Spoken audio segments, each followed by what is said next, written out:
Hi, I'm Coach Rob. In this video series, I want to show you what I refer to as the dirty dozen bad habits of swimmers, particularly open water swimmers and triathletes.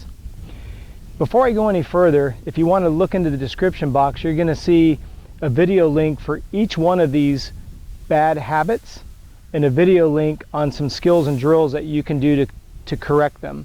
There's also a link to my fundamentals of swimming that gets a lot more in depth of the necessary physiology and associated components. But let's get right into what are the 12 biggest mistakes that open water and triathlete swimmers make. Number one is we have a tendency to lift our head to breathe. This seems kind of like an obvious, particularly when we get in an open water setting when we're trying to sight. But you have to remember that if you're not rotating to breathe, every time you pick your head up, and I'm talking even a millimeter, it's going to cause your hips to drop. So that is a big no-no and something that we all fall victim to, particularly in an open water setting. The second one is what I call the Edward Scissorhands kick. Instead of keeping your legs directly behind you nice and tight as we go to rotate to breathe in particular, we end up having the Edward Scissorhands. So instead of being nice and streamlined through the water, your upper body is piercing through the water, then you've got these appendages sticking out at 25, 30 degrees, just creating tremendous hydrodynamic drag. The third one is not holding and pushing the water back.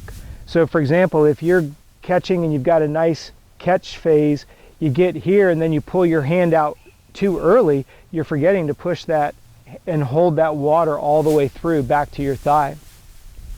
The next one is over-rotating, and it's interesting because I believe that rotation is one of the components that holds people back in the water, but we get people get overzealous with it and they become so over-rotated that they actually lose their balance in the water. That causes you to lose power immediately.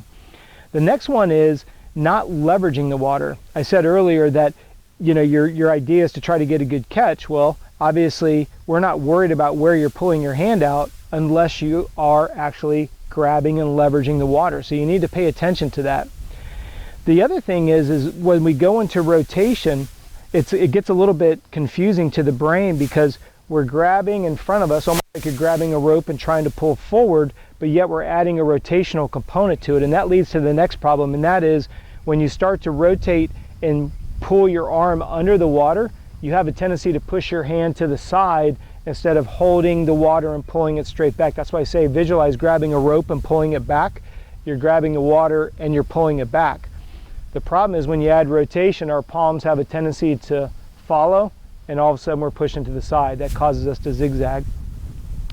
The next thing that we run into problems with is we don't allow enough time out front to actually get a good leverage of the water. I've already used the word leverage twice in this video, but if you're just entering the water and immediately pulling down, you've lost that ability to leverage the front pull, the front part of your swim stroke, and that causes you to kind of slip through the water, and that's never a good thing. The next problem goes in hand with that is if you don't let your arm go out, you're not going to be able to get a good catch phase. So instead you end up dropping your elbow instead of keeping the elbow up.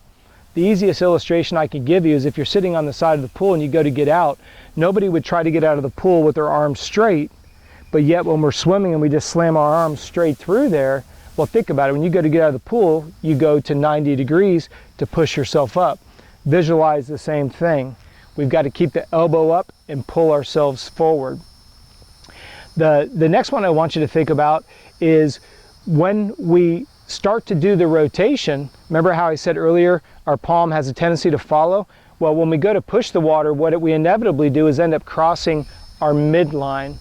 Your spine is the midline. So all of a sudden you go to rotate, you go to push, now all of a sudden my hand's over here. Well, now I've got all this water drag, so I'm trying to go forward. Now I've got my hand across my middle line, my palm's going the other direction, and this is where we start to get the exacerbated zigzag in the open water. The final three are my big three. Number one is not rotating enough. I said that that's a problem that people have a tendency to over-rotate, and that's because they don't realize that when you're swimming forward, you need to get onto your armpit and then get onto your next armpit as straight and narrow as possible. Think about the hull of a boat. I go into extensive detail in this in my fundamentals of swimming course. But you've got to get on your side because you're much thinner on your side than you are on your belly. The next variable that we need to pay attention to is, are you staying horizontal in the water? What does it matter where the entry of your hand is at if from your belly button down you're at a 45-degree angle? You're just dragging yourself through the water, creating a ton of hydrodynamic drag.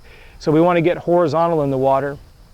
And the last one is what I believe is the most important, and that is you have to become very tall in the water.